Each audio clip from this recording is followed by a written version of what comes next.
I'm a girl. I like to share things. Lip glosses, water bottles, and even the tiniest opinion about other people. Above all, I love to talk about boys with my friends. While this is something that applies to the candidates whom I want to date or the subject of a very interesting event, there might be another reason I just love talking about boys so much. The adults around me always told me to be careful of them. And my mother told me to be careful of this one creepy teacher at our school. And the other friend told me that a boy in my grade touched a girl in a weird way when he was dating her. All of this information is crucial because it might just end up saving my life. So I do like to talk about boys. But to you, this might just be gossip.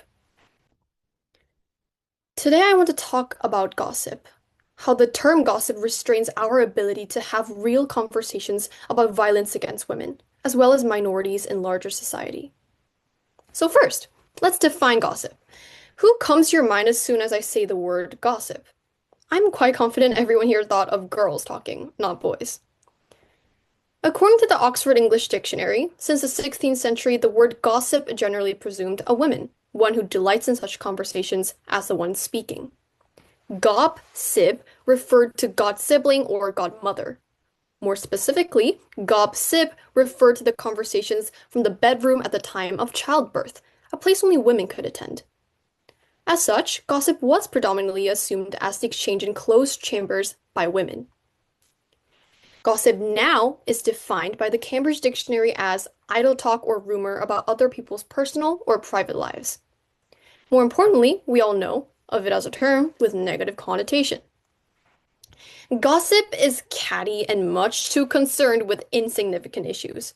It's trivialized and frowned upon as a critical feminine flaw.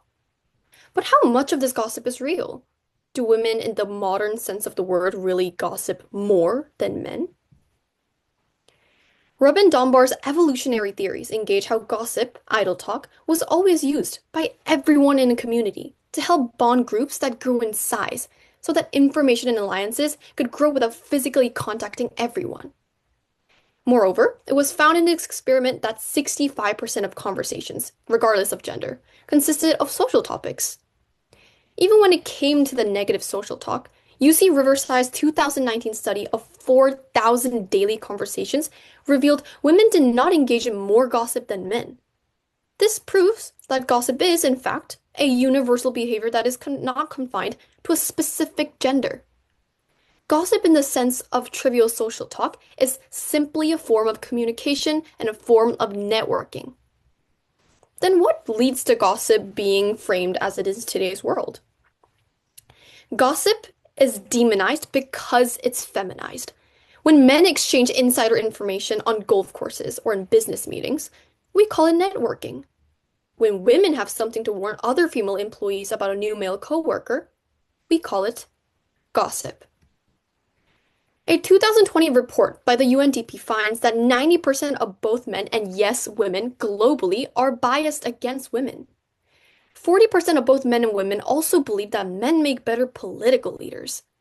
We say that we're past these stereotypes, but we see normal women's conversations as an evidence of their unreliability.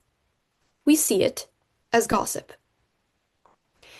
But even if gossip was a predominantly female behavior, it was a crucial survival skill. Women have always warned each other about dangerous men. They shared information about unfair employers. They passed down knowledge about social norms and hidden risks. This gave women a support system. This was their way of survival in the patriarchal world.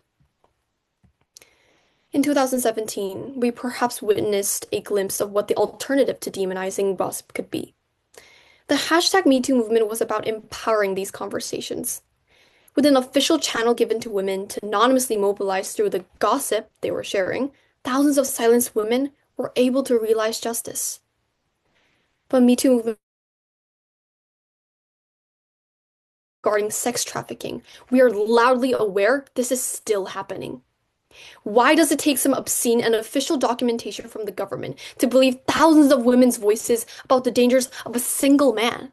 Why do we still have to question and stay neutral and objective on an issue when enough conversation has already proven worthy of attention? Gossip, evidently, is an issue not just of semantics, but of a deeply rooted bias against women and their credibility. Of course, I want to provide solutions to this issue rather than simply lament the status of my being.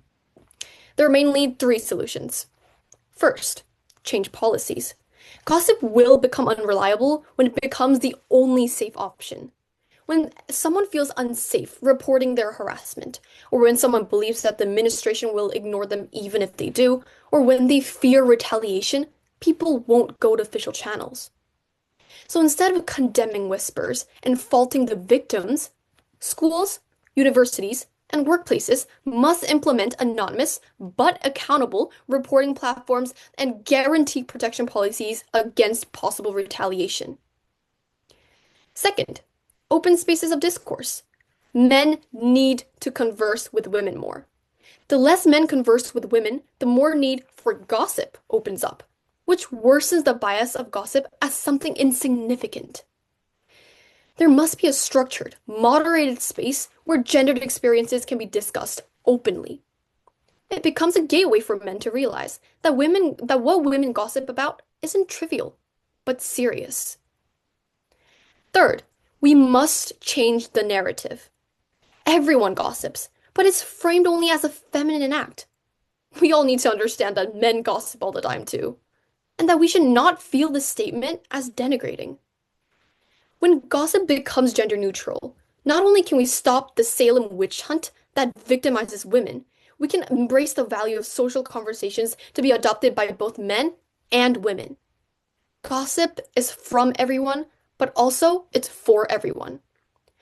Thus, the second part of the narrative is to understand the difference between gossip and slander. There's a difference between trash talk and gossip that circulates information for social utility. The informal authority built by and promoted by marginalized members of society should not be seen as libel and slander simply because of their origins. Understanding the power that these terms have is the most important initial step. Gossip is empowering. We must all learn to listen to gossip when it becomes loud. So, gossip. Thank you.